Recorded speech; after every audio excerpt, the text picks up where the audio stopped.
నమస్కారం and times కి స్వాగతం. హెడ్లైన్ చూద్దాం.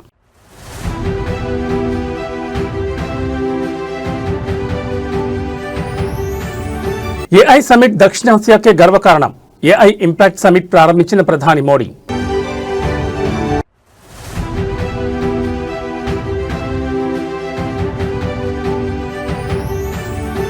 ఈ నెల 26 నుంచి తెలంగాణ అసెంబ్లీ బడ్జెట్ సమావేశాలు. 28న బడ్జెట్ ప్రవేశపెట్టనున్న భట్టి విక్రమార్క.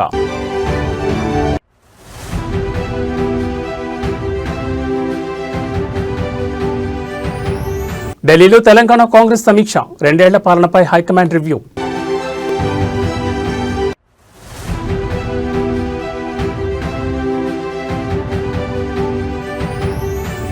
నేడు వైఎస్ జగన్ సమావేశం. తిరుమల లడ్డు, ఇందాపూర్ నెయ్యి అంశాలపై చర్చ.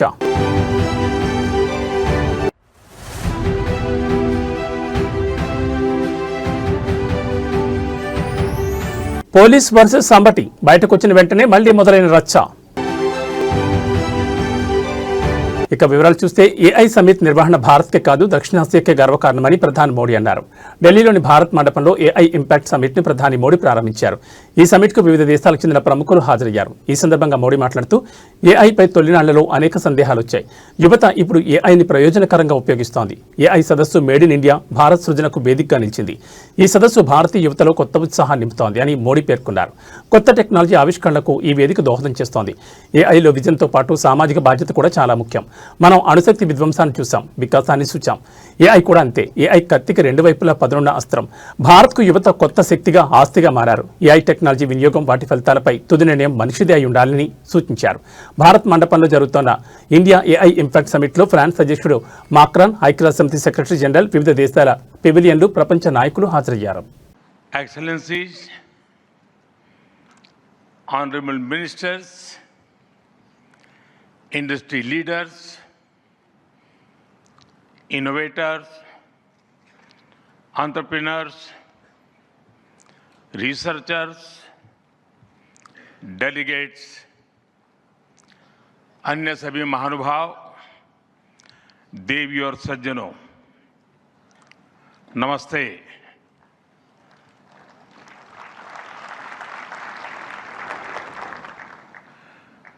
दुनिया की सबसे बड़ी और ऐतिहासिक एआई इंपैक्ट समिट में आप सभी का हार्दिक अभिनंदन है। ये समिट जिस भारत में हो रही है वो भारत 1/6 ऑफ ह्यूमैनिटी को रिप्रेजेंट करता है। भारत दुनिया की सबसे बड़ी युवा आबादी का देश है। सबसे बड़े टेक टैलेंट पूल का केंद्र है। सबसे बड़े टेक एनेबल्ड इकोसिस्टम का उदाहरण है। भारत नई टेक्नोलॉजी बनाता भी है और उसे अभूतपूर्व तेजी से अपनाता भी है। नई टेक्नोलॉजी के प्रति उत्सुक 140 करोड़ भारतीयों की ओर से मैं आप सभी heads of governments, global AI ecosystem के लीडर्स और इनोवेटर्स का इस समिट में स्वागत करता हूं। आपका आभार व्यक्त करता हूं। इस समिट का भारत में होना भारत के साथ ही पूरे ग्लोबल साउथ के लिए गर्व का विषय है। इस समिट में एआई जगत के हुज हू यहां पर मौजूद है। दुनिया के 100 से ज्यादा देशों का रिप्रेजेंटेशन दुनिया के कोने कोने से यहां आए महानुभाव इसकी सफलता को नई ऊंचाई पर ले जा रहे हैं।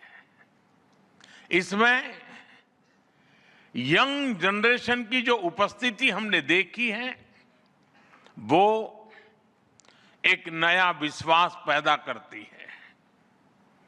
आमतौर पर नई टेक्नोलॉजी को लेकर कुछ लोगों में शुरुआती में संदेह होता है, लेकिन जिस तेजी और भरोसे के साथ दुनिया की युवा पीढ़ी एआई को स्वीकार कर रही है, उसकी ओनरशिप ले रही है, एआई का इस्तेमाल कर रही है, वो अभूतपूर्व है।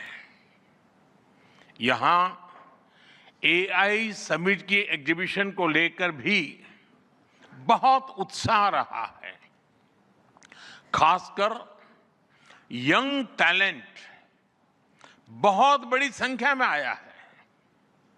एग्रीकल्चर, सिक्योरिटी, दिव्यांगजनों की मदद, मल्टीलिंगुअल पॉपुलेशन की तमाम जरूरतों से जुड़े जो भी सॉल्यूशंस यहां प्रेजेंट किए गए हैं वो इस फील्ड में मेड इन इंडिया की ताकत और भारत की इनोवेटिव कैपेबिलिटीज का बहुत बड़ा उदाहरण है। साथियों, मानव इतिहास में हर कुछ शताब्दियों के बाद एक टर्निंग पॉइंट आता है और वो टर्निंग पॉइंट सभ्यता की दिशा रीसेट करता है और वहीं से विकास की रफ्तार बदलती है।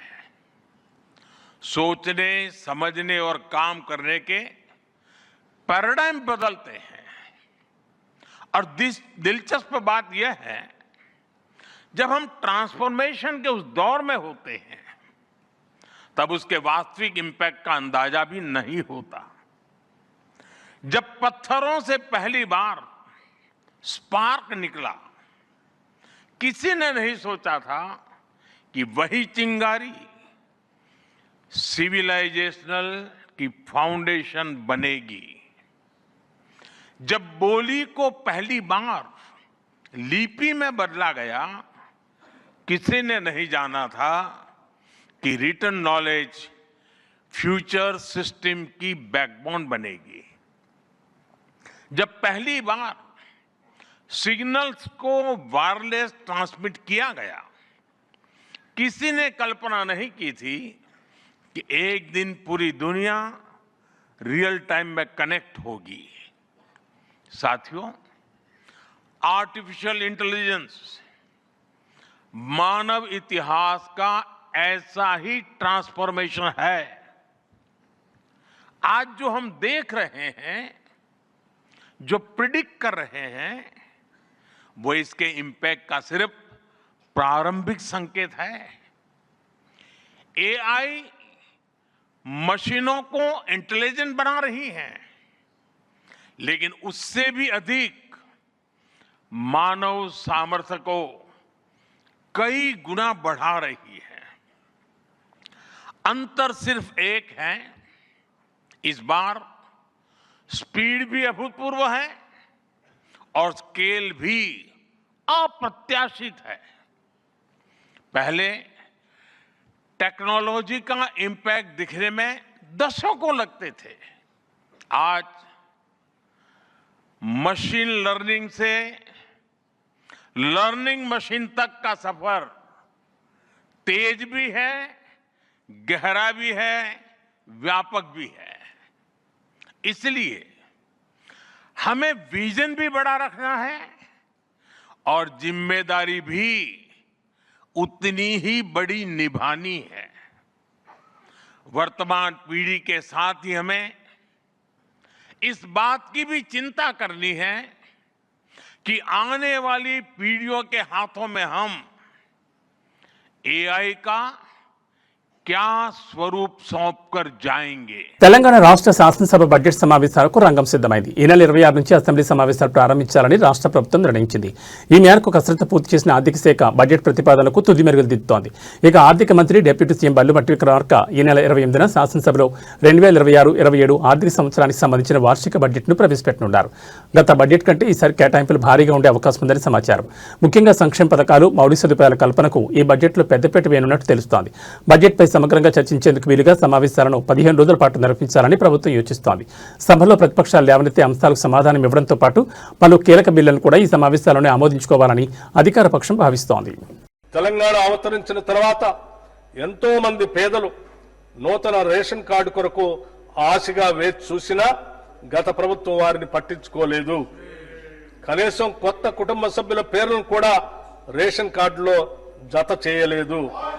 ప్రజల ఆకాంక్షలను గుర్తించిన మేము అర్హులైన వారందరికీ రేషన్ కార్డులు ఇవ్వాలని, వారికి సన్నబియ్యం కూడా ఇవ్వాలని, నూతన రేషన్ కార్డులు జారీ మరియు అదనపు కుటుంబ సభ్యుల పేర్లను నమోదు చేసే ప్రక్రియ ఈ సంవత్సరం జనవరి 26 నుండి ప్రారంభించాం. పౌర సరఫరా శాఖకి ఈ బడ్జెట్లో 5,734 కోట్ల రూపాయలు ప్రతిపాదిస్తున్నాం. సీఎం రేవంత్ రెడ్డి నేతృత్వంలోని కాంగ్రెస్ ప్రభుత్వం ఏర్పడి 2 ఏళ్లు పూర్తయిన సందర్భంగా ఏఐసీసీ ఇవాళ ఢిల్లీలో రాష్ట్రంలో పాలనపై రివ్యూ చేపట్టనుంది. మల్లికార్జున్ ఖర్గే, రాహుల్ గాంధీ, కేసీ వేణుగోపాల్ ఆధ్వర్యంలో జరగనున్న ఈ భేటీలో రాష్ట్రానికి చెందిన మంత్రులు, కీలక నేతలు పాల్గొబోతున్నారు. 2023లో అధికారంలోకి వచ్చినట్టు నుంచి అమలు చేస్తున్న 6 గ్యారంటీలు, సంక్షేమ పథకాల అమలు తీరును హైకమాండ్ విశ్లేషించనుంది. ముఖ్యంగా ఇటీవలి స్థానిక సంస్థల ఎన్నికల్లో సాధించిన విజయాలు, మిగిలిన 3 ఏళ్ల కాలానికి దిశానిర్దేశం చేయనున్నారు. మార్చి 16న జరగనున్న రాజ్యసభ ఎన్నికల నోటిఫికేషన్ విడుదలైన నేపథ్యంలో తెలంగాణ నుంచి ఖాళీ అవుతున్న స్థానాలకు అభ్యర్థుల ఎంపికపై ఈ భేటీలో ప్రాథమిక నిర్ణయం తీసుకోనున్నట్టుగా తెలుస్తోంది. సామాజిక సమీకరణాలు, పార్టీ విధేయతను పరిగణలోకి తీసుకుని అభ్యర్థులను ఖరారు చేసే అవకాశం ఉంది. నైని బొగ్గుగని టెండర్ల ప్రక్రియలో అవకతవకలు జరిగాయంటూ ప్రతిపక్షాలు చేస్తున్న ఆరోపణలు, కేంద్ర ప్రభుత్వం విచారణకు ఆదేశించిన నేపథ్యంలో రేవంత్ రెడ్డి హైకమాండ్కు వివరణ ఇవ్వనున్నారు. సీనియర్ నాయకులు, మంత్రుల మధ్య తలెత్తిన విభేదాలు, పార్టీ ఫిరాయింపుల విషయంలో పాత, కొత్త నాయకుల మధ్య ఉన్న అసంతృప్తిని పరిష్కరించడంపై ఏఐసీసీ ఇన్ఛార్జ్ మీనాక్షి నటరాజన్ ఓ నివేదికను సమర్పించనున్నారు. ఏఐసీసీ సమావేశానికి ముందు CM Revanth Reddy, PCC chief Mahesh Kumar Goud, Meenakshi Natarajan ప్రత్యేకంగా సమావేశమై ప్రభుత్వంలోని అంతర్గత విషయాలపై చర్చించనున్నారు. అనంతరం డిప్యూటీ సీఎం బల్లుభట్టి విక్రమార్కతో పాటు ఇతర మంత్రులు ఈ సమావేశంలో చేరతారు. మరోవైపు ఇదే భేటీలో తెలంగాణ కేబినెట్ విస్తరణపై స్పష్టత వచ్చే అవకాశం ఉందని కాంగ్రెస్ శ్రేణులు భావిస్తున్నాయి.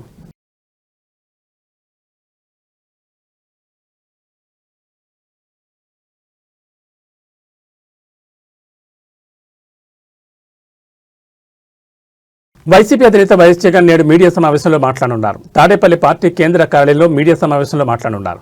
బెంగళూరు నుంచి విజయవాడకు చేరుకోనున్న జగన్ తాజా రాజకీయ పరిణామాలపై మీడియా సమావేశంలో మాట్లాడతారు. ప్రధానంగా ఇందాపూర్ కంపెనీ నుంచి తిరుమల తిరుపతి దేవస్థానం నెయ్యి కొనుగోలు విషయంతో పాటు తిరుమల లడ్డు విషయంలో అధికార పార్టీ చేసిన రాద్ధాంతంపైనే ప్రధానంగా ప్రస్తావించనున్నట్టు తెలుస్తోంది. దీంతో పాటు అక్రమ కేసులతో పాటు పలు భూ కేటాయింపులు, సంక్షేమ పథకాల అమలు వంటి అంశాలపై ఈ మీడియా సమావేశంలో మాట్లాడనున్నారని చెప్తున్నారు.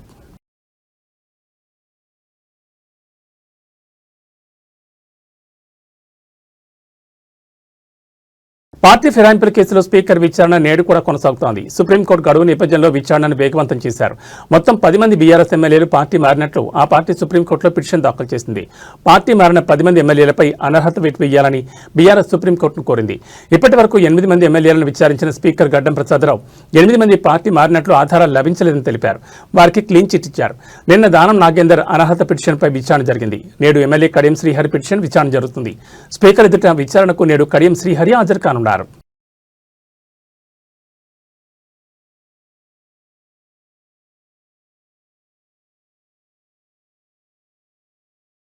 కేతనపల్లిలో కాంగ్రెస్ అప్రజాస్వామిక అహంకార చర్యలను అడ్డుకున్నందుకు మాజీ ఎమ్మెల్యే, దళిత నాయకుడు బాల్కసుమన్ అరెస్ట్ చేసి నిర్బంధించడానికి తీవ్రంగా ఖండిస్తున్నామని అన్నారు. కేతనపల్లిలో బీఆర్ఎస్కి పూర్తి మెజార్టీ వచ్చినా కూడా కాంగ్రెస్ పార్టీ పట్టపగలు ప్రజాస్వామ్యాన్ని పరిహసించిన తీరు చూసి యావత్ తెలంగాణ అసహించుకుంటుందని విమర్శించారు. అధికార బలం, పోలీస్ బలం, ధనబలంతో చట్టాలను తొంగలో తొక్కడం కాంగ్రెస్ అరాచక వైఖరికి పరాకాష్ఠని మండిపడ్డారు. మంత్రి వివేక్ కాన్వాయ్పై దాడి కేసులో మాజీ ఎమ్మెల్యే బాల్కసుమన్ను పోలీసులు అరెస్ట్ చేశారు. ఆయనకు Mancherial first class junior magistrate కోర్టులో హాజరుపరచగా 14 రోజుల రిమాండ్ విధించారు. ఈ కేసులో బాల్కసుమన్ A1 గా ఉండగా రాజిరెడ్డి A2, దోమకొండ అనిల్ A4 గా, రామిరెడ్డి లక్ష్మీకాంత్ A8 గా ఉన్నారు. సుమన్తో పాటు మరో ముగ్గురికి మెజిస్ట్రేట్ 14 రోజుల రిమాండ్ విధించారు. దీంతో సుమన్ ఆదిలాబాద్ జైలుకు తరలించారు. ఇక సుమన్ను పరామర్శించేందుకు మాజీ మంత్రి హరీష్ రావు ఆదిలాబాద్ వెళ్లనున్నారు.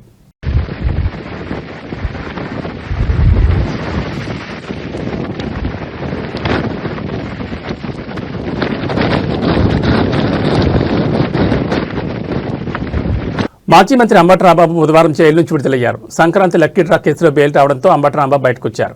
ఇక వచ్చి రాగానే నేడు రాజమండ్రి నుండి కార్యకర్తలతో అంబటి ర్యాలీగా బయలుదేరారు. అయితే పోలీసులు అంబటితో 3కు మించి వాహనాలు ఉండకూడదని అభ్యంతరం వ్యక్తం చేశారు. అంబటి రాంబాబు వాహనం కదిలిన వెంటనే మిగిలిన వాహనాలను అడ్డుకున్నారు. ఈ క్రమంలో వైసీపీ నేత జక్కంపూడి రాజా ఆందోళన దిగారు. అంబటి రాంబాబు తన వాహనం దిగి వెనక్కొచ్చారు. దీంతో పోలీసులు వాహనాలను వెంటనే క్లియర్ చేశారు. పోలీసుల తీరును అంబటి రాంబాబు దుయ్యబట్టారు. రాష్ట్రంలో దారుణమైన పరిస్థితి నెలకొందని ఆవేదన వ్యక్తం చేశారు. 18 రోజుల రిమాండ్ అనంతరం శాంతియుతంగా వెళుతున్న వారిపై ఎటువంటి దాష్టికం చేయడం సరికాదని అన్నారు. ప్రజలంతా గమనిస్తున్నారని, ఇంతకన్నా ఇంకేం ఇబ్బంది పెట్టగలరని అన్నారు. కూటమి ప్రభుత్వ తీరు చాలా దారుణంగా ఉందని వ్యాఖ్యానించారు. వాహనాలు నిలిపివేస్తే పాదయాత్రగా వెళ్తానని అంబటి రాంబాబు స్పష్టం చేశారు.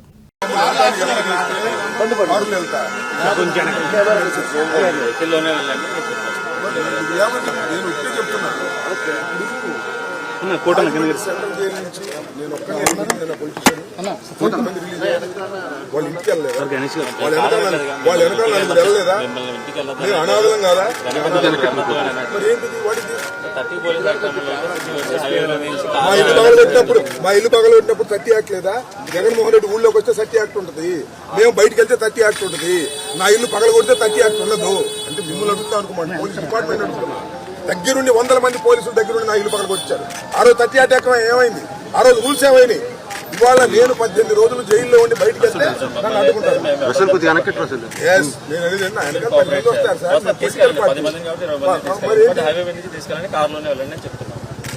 కారులో మీరు ఎలవ చేస్తే కారులో వెళ్తా, లేకపోతే ఇక్కడ నుంచి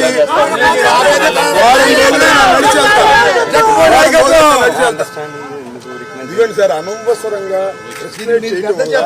ఇష్యూ పెరిగింది.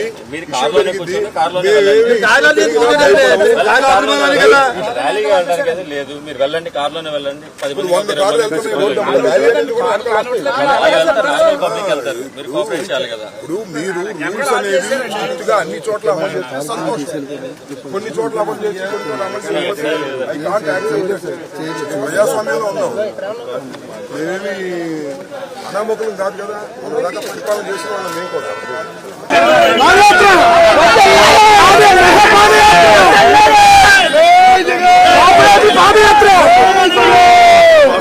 ఇంకోసారి ఆపితే మీడియా ముందు డిక్లేర్ చేసి 10 రోజులు నడిచారు.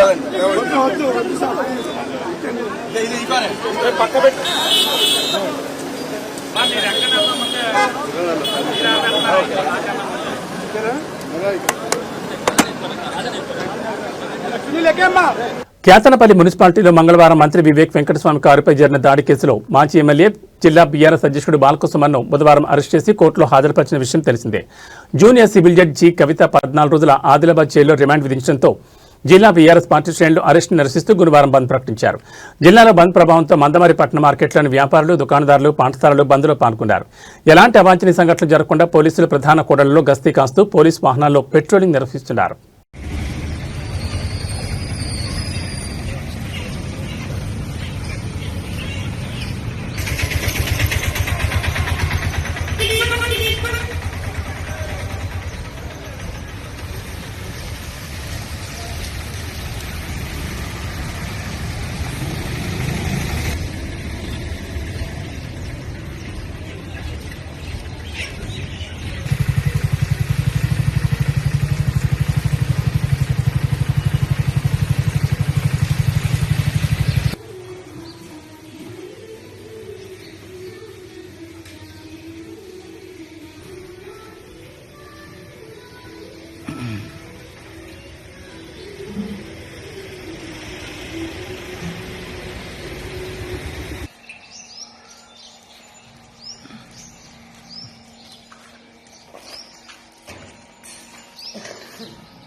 వైసీపీ సీనియర్ నేత బొత్స సత్యనారాయణకు ప్రముఖ డైరీ సంస్థ హెరిటేజ్ ఫుడ్స్ లిమిటెడ్ నోటీసులు ఇచ్చింది. తిరుమల లడ్డు నెయ్యి వ్యవహారంలో సంస్థ ప్రతిష్టకు భంగం కలిగించేలా నిరాధారమైన ఆరోపణలు చేశారంటూ హెరిటేజ్ ఫుడ్స్ తరఫు న్యాయవాది జి మల్లికార్జునరావు లీగల్ నోటీసులు జారీ చేశారు. బొత్స సత్యనారాయణ నిర్వహించిన మీడియా సమావేశం ద్వారా హెరిటేజ్ సంస్థపై తప్పుడు ప్రచారం చేస్తారని సంస్థ ఆగ్రహం వ్యక్తం చేసింది. క్షమాపణ చెప్పని పక్షంలో బిఎన్ఎస్ చట్టంలోని సెక్షన్ 356 కింద పరువు నష్టం దావాతో పాటు సివిల్ మరియు క్రిమినల్ చర్యలు తీసుకుంటామని హెచ్చరించింది. మహారాష్ట్రకు చెందిన ఇందాపూర్ డైరీ హెరిటేజ్ సంస్థేనని దాని ద్వారానే గతంలో టీటీడీ నెయ్యి కాంట్రాక్టులు పొందారని బొత్స చేసిన ఆరోపణలను హెరిటేజ్ ఖండించింది. ఇందాపూర్ డైరీకి హెరిటేజ్ ఫుడ్స్కు మధ్య కేవలం ఒప్పంద తయారీ సంబంధం తప్ప యాజమాన్యపరంగా ఎటువంటి సంబంధం లేదని స్పష్టం చేసింది. హెరిటేజ్ సంస్థ 22 కంపెనీలతో కలిసి సిండికేట్కి ఏర్పడిందన్న బొత్స వ్యాఖ్యలు అత్యంత అపవాదుతో కూడుకున్నవని, ప్రజలను తప్పుదో పట్టించేలా ఉన్నాయని నోటీసులో పేర్కొన్నారు. తప్పుడు ఆరోపణలను వెంటనే ఉపసంహరించుకుని బహిరంగ బేషరతు క్షమాపణ చెప్పాలని నోటీసులో పేర్కొన్నారు.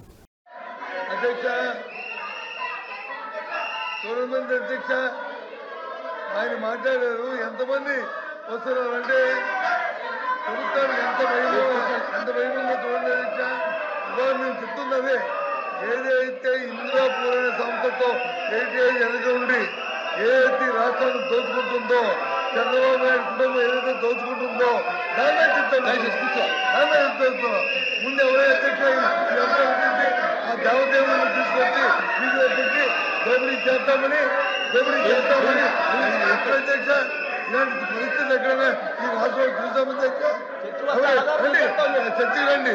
మీ వెబ్సైట్ లో ఉన్న ఏదైతుందో అధ్యక్ష ఇదో చెప్పారు, ఇదో పంపిస్తాను, ఇదో చేయండి. ఇది తాలూకా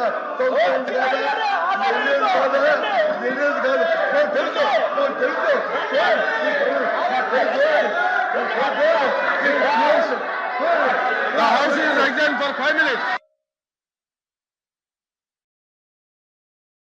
జోగులాంబ గద్వాల జిల్లాలో ఏపీఎస్ఆర్టీసీ బస్సు బోల్తా పడింది. ఉండవెల్లి మండలం ఇటిక్యాలపాడు స్టేజ్ దగ్గర NH 44పై బస్సు అదుపు తప్పి బోల్తా పడింది. ఈ దారుణ ప్రమాదంలో 20 మందికి గాయాలయ్యాయి. వారిలో 4 పరిస్థితి విషమంగా ఉంది. 16 మంది ప్రయాణికులకు స్వల్ప గాయాలయ్యాయి. హైదరాబాద్ నుంచి అనంతపూర్కి వెళ్తూ ఉండగా ఈ ప్రమాదం చోటు చేసుకుంది. గాయపడిన వారిని కర్నూలు ప్రభుత్వ ఆసుపత్రికి తరలించారు. ఈ ఘటనకు సంబంధించి సహాయక చర్యలు కొనసాగుతున్నాయి.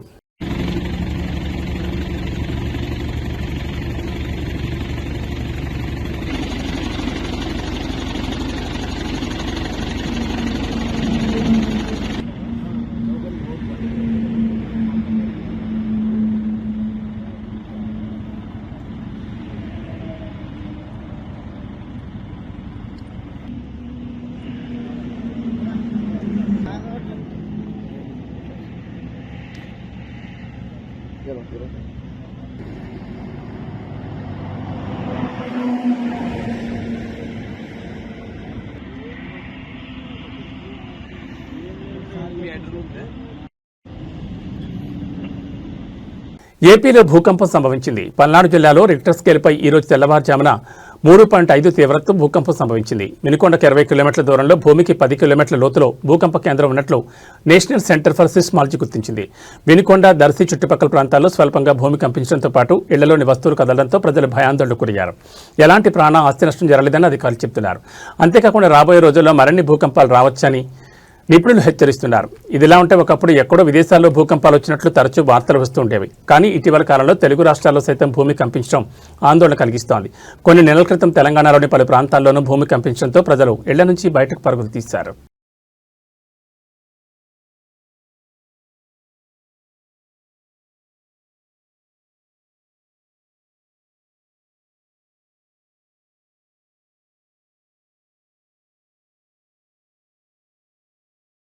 ఏబీ బులెటిన్ విశేషాలు. నమస్కారం.